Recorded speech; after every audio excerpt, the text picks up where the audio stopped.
All right, guys. I'd like to start out this podcast by saying that I'm officially a Ford truck owner. First, yeah, put your head down. All right. First Ford truck in probably 10 years or so. Finally, finally signed the paper and forked out some money and got a new truck. And you got beat up on the internet. I did. I got beat up on the internet for buying a Ford. But let's be honest, all vehicles have problems.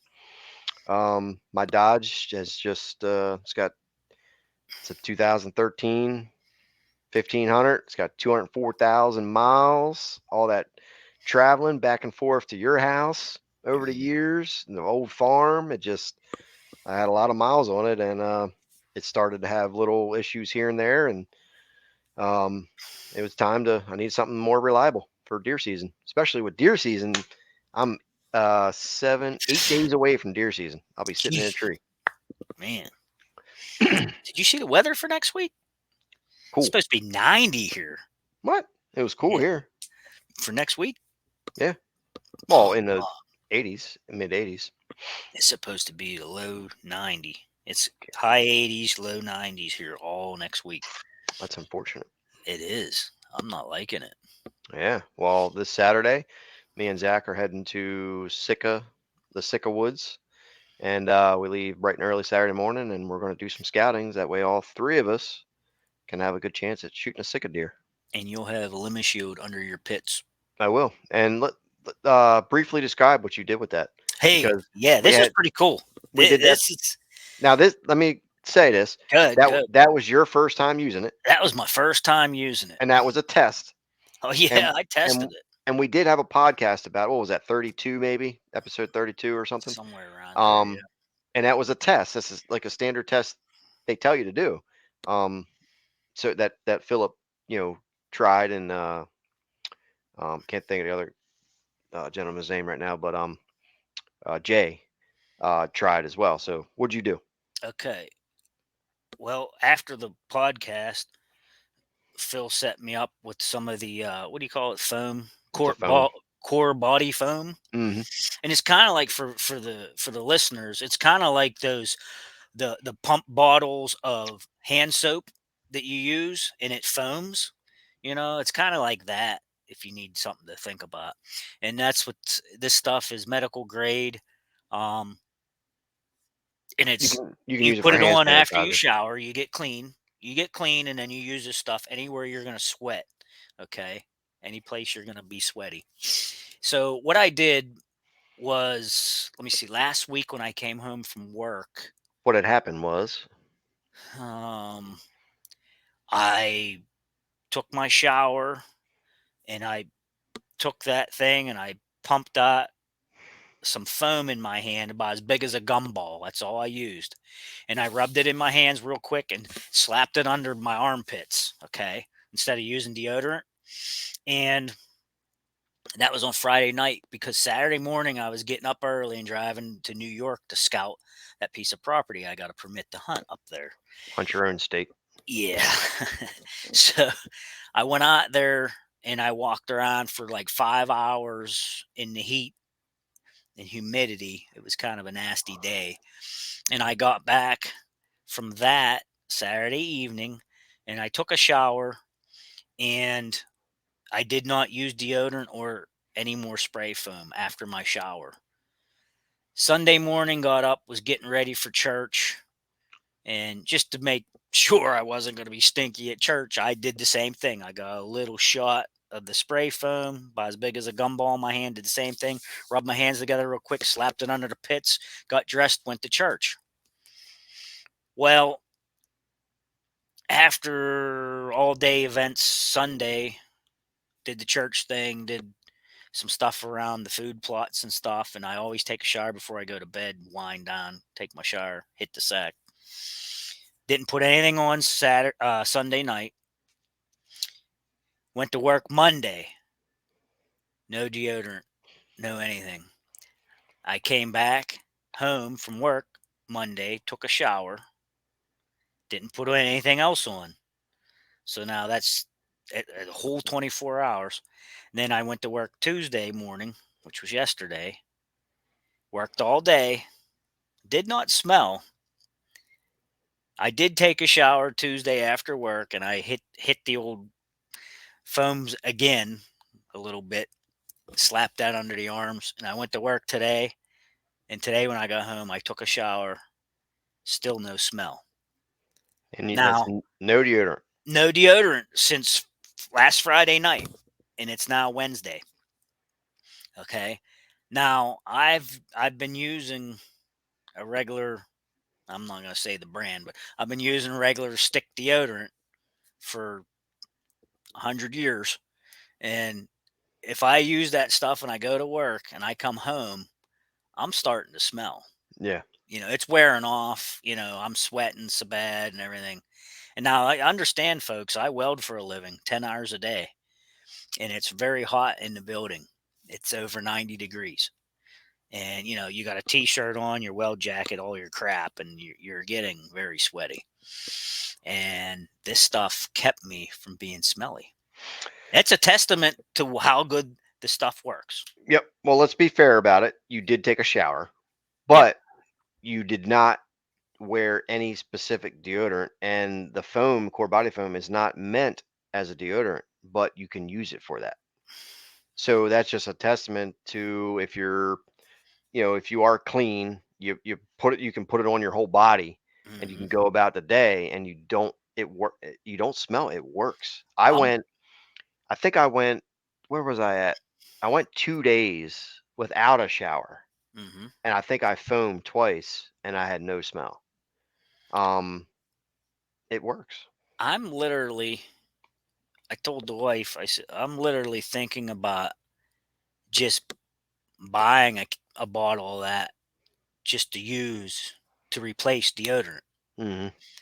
and just use it every other day or something, Yeah, you good. know, or every Yep. third day or something, because there's a lot of harmful crap in deodorant. If you read the label, they Oh say yeah, the aluminum in it alone is horrible for you. yeah. I You did know, find one specific deodorant. It's called Native. Mm. It's kind of like a natural deodorant. There's one called Tom's too. Yeah, I Tom's or tried Sweet. Tom's, but dude, I lasted about 3 hours and I started smelling. Oh, really? Yeah, but this Native, it's a little expensive, but you do like one swipe. You can do one swipe and that's it. And dude, I'm good for the full day. But obviously, it smells, so you can't use it for hunting. But Yeah, um, that's the only one that I found that lasts like gotcha. for a day or something, and it doesn't have all the harmful crap in it. Yeah, But that's a cool test, to try. yeah, sure Um, was. It proved something to me. well, you're gonna need it when you go to your bear hunt coming Yeah, up. When is yeah. that? It's the third week of September. It's Okay, like so it's the coming up, 18th through the 21st or something like that. I'm taking 4 days off work. and there's no shower. No Yeah, shower. won't no shower, but I'm gonna take one of them hang up showers. But if I can use it, fine. If I can't, oh well. Right. But I'll have that stuff, the Shield, to help me through that Yeah. 3.5 days of hunting there. Right.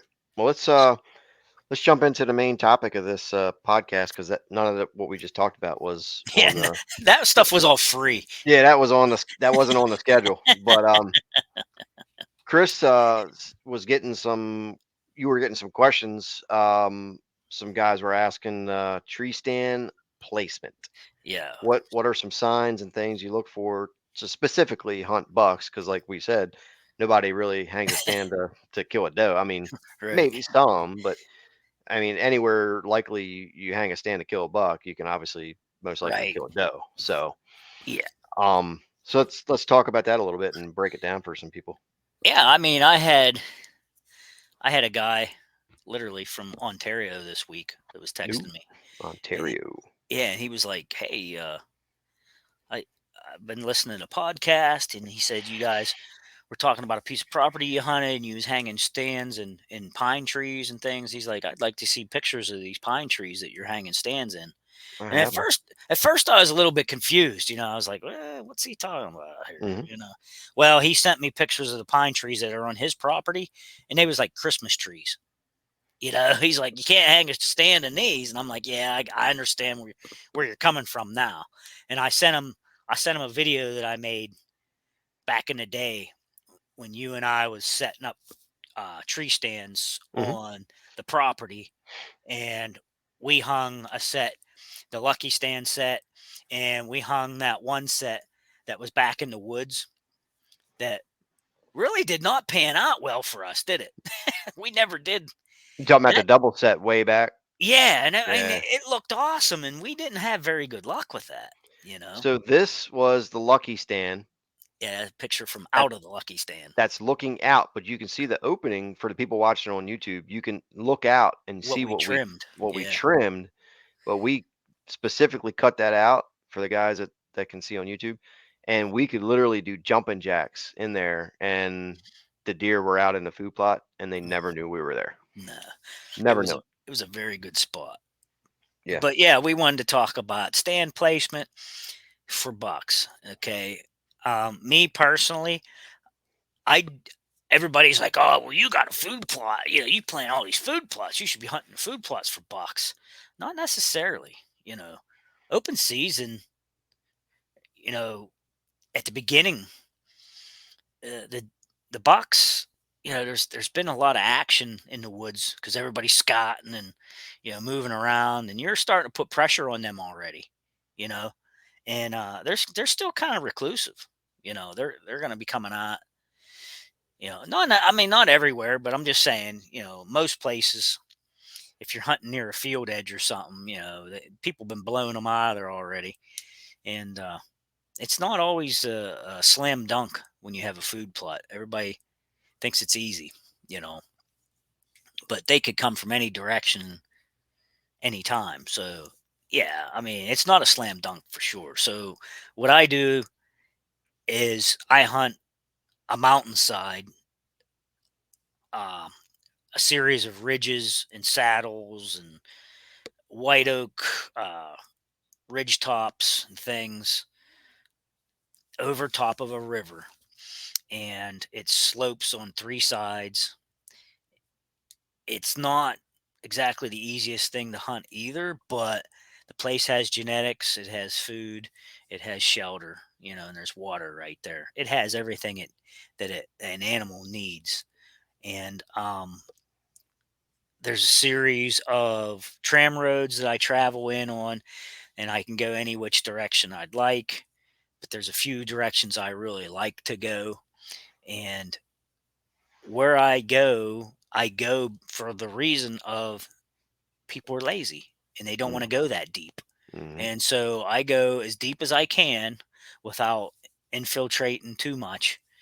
And there's a really thick section that wraps around the river. And it had a lot of, we had a couple microbursts that came through down there at the river. The bad weather came right up the river and it knocked a bunch of trees down. So, when you hear people talking about hinge cutting and stuff, making bedding. Well, this was like a natural bedding area because everything got slammed over and it's just like a whole barren area of stuff that's been knocked over.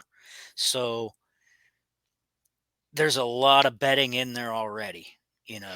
That It, area that you're hunting up there, is it like primarily like a big wood setting where it's like closed canopy? yeah, So you got no, not really much undergrowth. no, not much undergrowth. So it's It's basically open timber then, pretty Yeah, it's much. it's it's pretty much open timber, and but it was literally. Now I always use I always use the word figuratively. I always say 100 years ago. No, 100 years ago, literally, that was all grazable property back in the day, Mm. and they timbered it by hand. They by oxen and ass. They hauled the trees out. I know that gets you every time.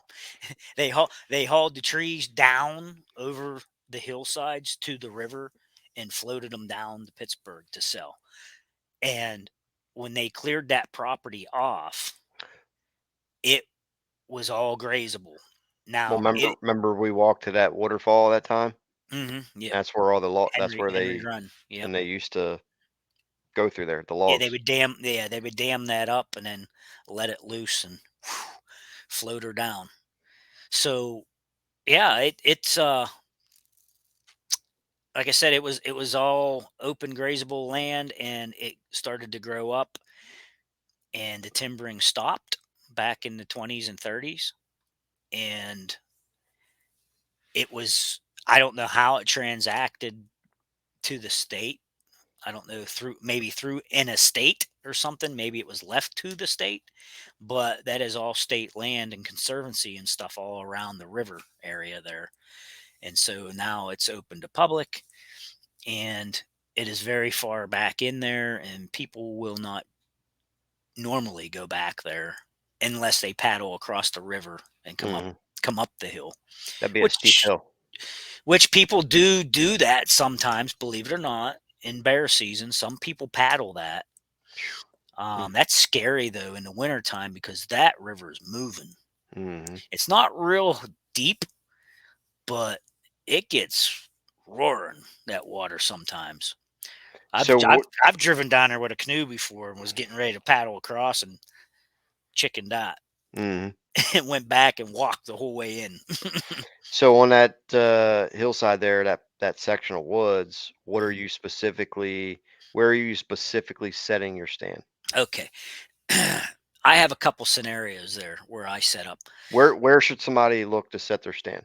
Well, I go down this tram road and I follow it all the way back, like I said, until I get on the edge of bedding. Mm, Um, like I said, that big blow down section, that is below me. And the deer seem to work uphill toward me to get up to where there is some bigger trees that can reach the sun.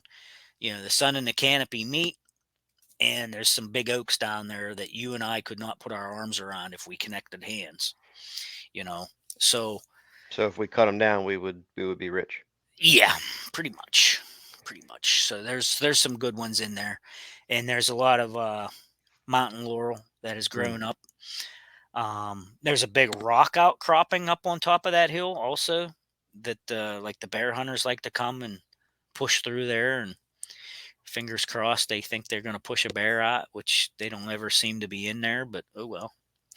It's nice that they're moving critters around for me. mhm, But yeah, I mean it's I get on the edge of the bedding, and obviously I get off the trail, and I look for, like I said, I look for those humongous oaks, and I get back in amongst them oaks, and I just start looking around, and I find good trails coming in and out, and that's what look for where I hunt at. Now it might be different for someone else somewhere, um, but I look for the heavily traveled trails coming out of the bedding to those oaks, and I've uh, I've had some pretty good success at seeing some nice deer there. so that I mean, that's hill country, so it could be, on a saddle, like you said, Hmm. could be a bench that I, you're catching them. I call it the point Right. because I go out. I'm actually on the bend of a river, and I go. I drop an elevation so far that I'm on like the first bench that comes up over the hill, and they lay down near the river and they work their way up. So I'm up on the top bench or the first bench waiting on them, Mhm. and there is I guess I'm on the left side of this saddle that comes around me, and sometimes the deer come running in around that saddle. And let me excuse me, let me say too that I don't go in there normally till around Halloween. I don't go back there, for the first couple weeks or whatever. That is a spot that I just kind of save for rut time. Hmm. When it's really starting to kick, that's when I'll start going back in there. I save that spot because it is just I don't like going in there and bumping deer around. So I wait till rut time, and they're just all over the place when I get back in there. I mean, it, any direction really. I said all that. Oh, I get on this trail, that trail. I said all that, but they don't necessarily take those trails when rut time comes. Hmm. I just know that there's a good spot there. It's just a good spot because the food's there, the trails are there. I put mock scrapes back there with cameras, and they're loaded with critters. So I know they're there. I'm waiting them out at that point. Hmm. So I put the odds in my favor by doing all that scouting early in the summer and hanging the cameras. And like I said, I won't go back till rut time though, because I just saved that spot for me. Gotcha. Yep, that's the Well, stuff I look for. yeah. So where I'm at, if I'm hunting public land in Maryland, I'm where I'm at. It's primarily flat. If it was any more flat, it would be downhill. Mm, But I mean, it's completely flat.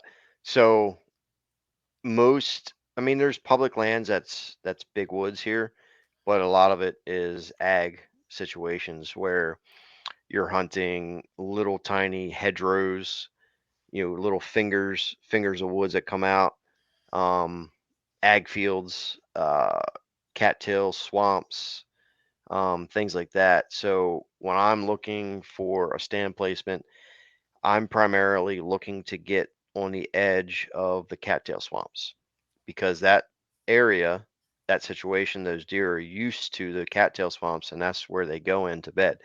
And it's funny because you'll see them. We're talking about whitetail. You'll see them, and the bottom 6 or 8 inches of their legs are dark because mm, they're in the mud, they're in the swamps. They walk through there, the mhm, cattails. So I'm looking to get on the edge of that. That's one section that or one area that I would look, and then other ones would be, say you have a big woods on your right, big woods on the left, and then it pinches down through a hedgerow, and that hedgerow connects to both bigger woods. I'm mhm. looking to get in that hedgerow because that hedgerow is going to act as a pinch point, Right. a funnel for Yeah. them transitioning back and forth. Um, if Perfect. it's public land, that specific area, it's a lot of ag, but I'm probably not going to be hunting the edge of the ag, thinking that hey, it's opening day or first week of the season or something. I'm not going to catch a buck in the ag field on public land because they're getting bumped. Yeah. They're not going to hit that ag field of beans if they're still green um, during the daylight. Probably So not. I get back in a little bit off that, closer to bedding. I'm hunting, trying to catch them coming out to those ag fields because, like I said, it's probably going to be after dark by the time they use them. Mhm. Um, that's situations like that where I would on public land. Now my private farm, um, in Pennsylvania, my stands are on the edge of the property, the edges. Um, and I have taken travel routes and enhanced them by some hinge cutting and things and kind of made some bedding in the back and then allowed several fingers of trails that lead up to the front of the property to where I can hunt those inside corners on both sides. And then that's where I'm looking to hunt because those bucks will travel that travel route on the be the downwind side of some food plots. You can catch them on. Um, that would be where I catch bucks. That's where I shot my buck last year. And then this year, I have a stand back in the bedding, all the way in the backside of the property, which it was there last year, but I ended up tweaking it and I moved it. I only moved it like 20 yards. Zach hunted it once last year, but I'm not going back there until like the rut. Like you have Mhm. that rut spot, that you kind of save. I'm not going to penetrate the woods until it's time to hunt that bedding area, which end of October, early November, that I would focus on getting back there. And I do have a cell cam there, so if I see some activity bucks or whatever coming Mm. in, then I can know that, hey, it's a good time to get back there.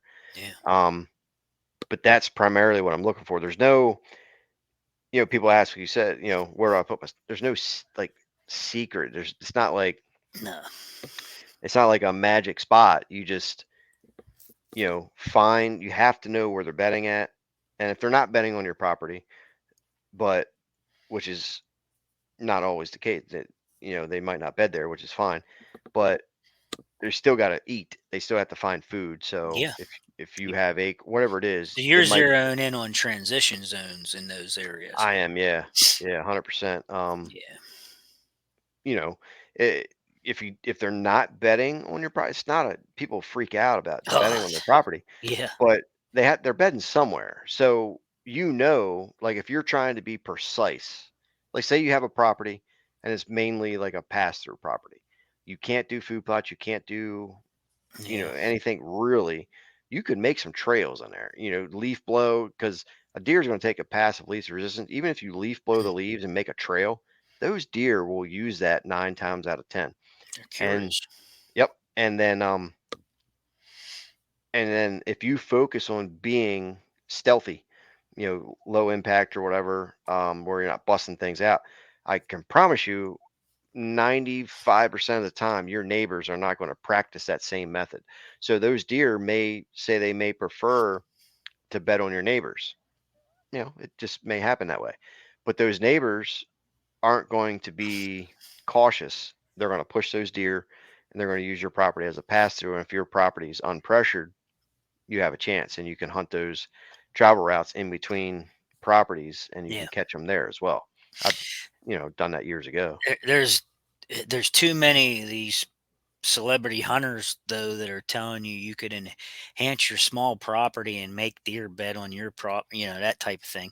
And I mean, yeah, it could happen, but you get these guys with 10 acres and they're like, "Hey, should I put a water hole in?" It's like, I don't know. You need a water hole?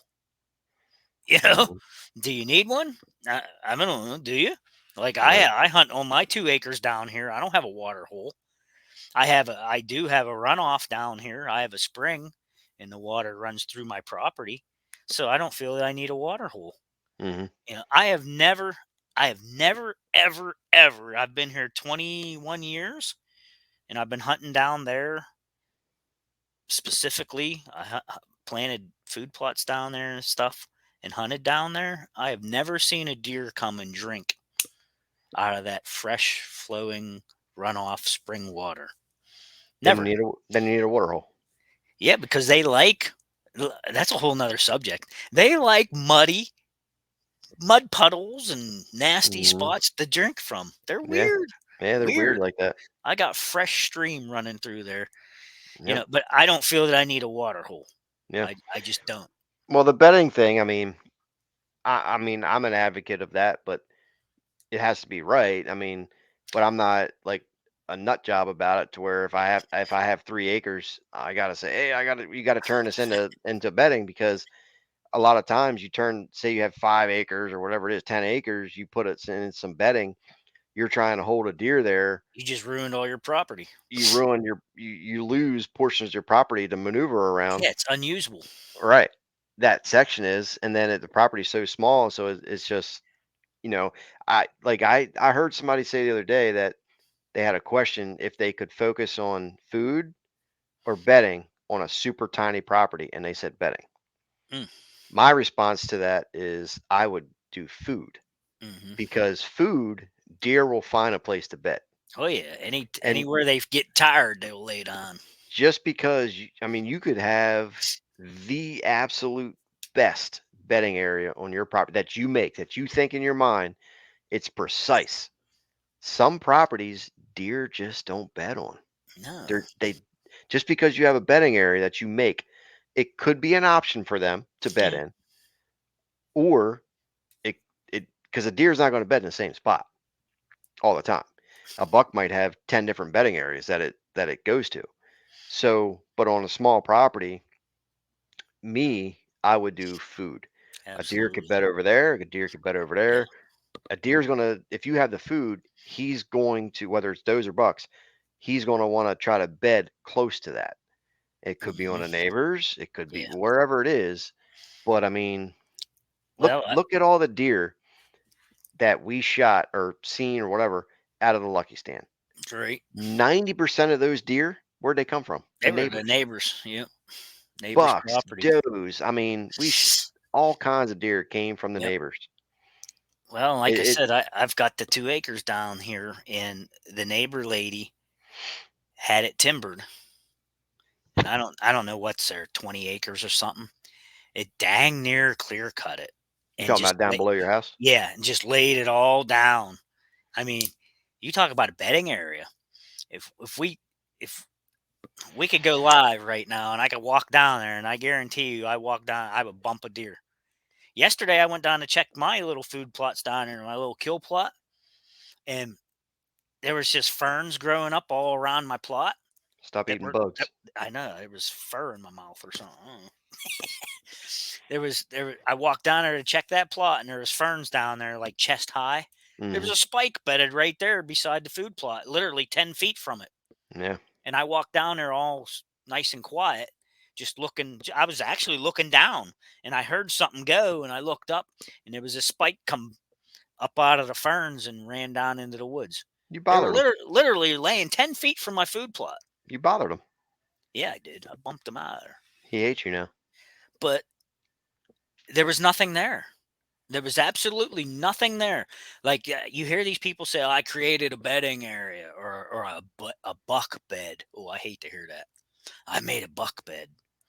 It triggers you. Yeah, it does. It triggers me. Well, this deer made his buck bed 10 feet from my food plot, and all it was high ferns, and Hmm. he laid down in the high ferns. Well, he felt safe there. He had He, food. yeah, he You had know, food right there. as I long as they mean, feel safe, they'll bed anywhere. yes, yep, yep. So my point is, anyhow, I got off on a tangent there. That neighbor lady knocked down all those trees. It made a great bedding area. Even got some turkeys back using it. You know, they can get on the edge of that and roost, and then get in there and bug around. And then the neighbor down here below me, behind my stand, he's got like 30 acres open timber down there. You Mm. know, so I don't need them on my land because I got to enter and exit anyhow. Hmm. So the beauty of it is I can come home from work. I can shower up. I can run down there. I can climb up a tree. I keep the stand down there in the same spot every year. It's just permanent. I just keep it there. I can get in and wait 2 hours before dark. The deer start moving, and they're coming off all the neighbors' properties. Down there is like a hub and a wheel. I mean, and I'm right at the hub, and they all come filtering in. You know, they meander through the kill plot. They go up and hit the feed plot behind camp, and they could either go across the road to the guy, across the road there. There's a swamp over there, or they can go over across the road to the destination plots, the mother-in-laws across the road. They got so many different options. Okay, But so we got 30 seconds apiece. We're gonna finish the podcast with a listener submitted question. oh, good. It just came in actually. Oh, nice. It says, Dave and Chris, what is the thinnest you would plant a long strip of Egyptian wheat? 8 feet wide? Question mark. Mm, So answer it. What's the thinnest you would plant Egyptian wheat? I actually have it planted less than 8 feet right now. Wide. Why? Wide. Less than Oh, 8 feet wide. yes. Okay. I thought you said why. Mm-mm. Yeah, I actually have it a little bit narrower than 8 feet right now. Hmm. And if you go to my Instagram, City Sticker Chris, and look at that, you can see a picture that I just took, and it looks beauteous. Okay. My response to Gary would be that this year I planted a strip 4 feet wide with the Ferminator. One, it's just a test. I want to, I planted it late, but I've never planted it that thin before. So this year will be a good test to see how 4 feet wide would do. Mm, But typically, in general, any company or whatever that sells it, they're going to tell you to do 8 to 10 feet wide. yeah. Most times at the old farm and in years past, I did about 10 feet seems to be like the magic number. You don't want it too thin because then you lose the structure of it, so it kind of can't hold itself together. And then if it's too thin, deer will have a tendency to pass through it.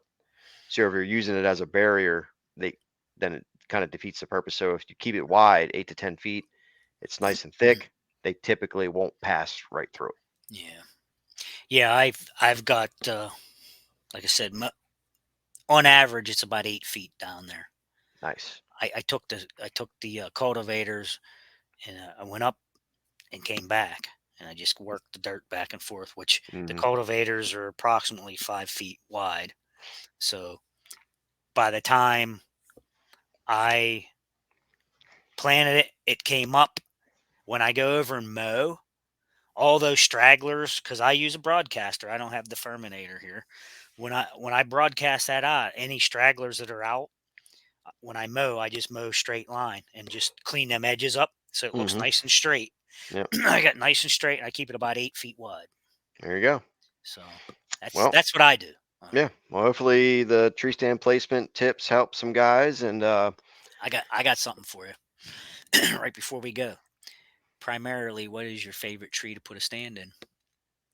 Species. it's going to be an oak, beech, or a pine tree. I I lean towards pine trees a lot for the Hmm. back cover. Yep. And then I you can hung. you can still get away with using some of your green camo. Yep, I hung a newsstand at the farm a couple months ago. I think I was sending you pictures of it, but that's in a beech tree, and Okay. I had to cut a lot of branches to get in there. Yeah. But dude, it's in there. It's And you're beech not going to be seen. hold the Hold their foliage. leaves. Yep. That's why I did it. Yep. Yep, Yep. So you're they gonna have some cover. they hold the leaves pretty much all season, all winter long. So there you So have it. podcast 36. Yep. Well, next Wednesday or next Sunday will be 37, and I'll be in a tree. Yeah. So I'll be able to give some updates on some opening couple days of Yeah. season. You sucker. You'll be hunting 3 weeks before me. I will be tearing it up. Hopefully get a velvet buck. Sayonara. Sign off, everyone.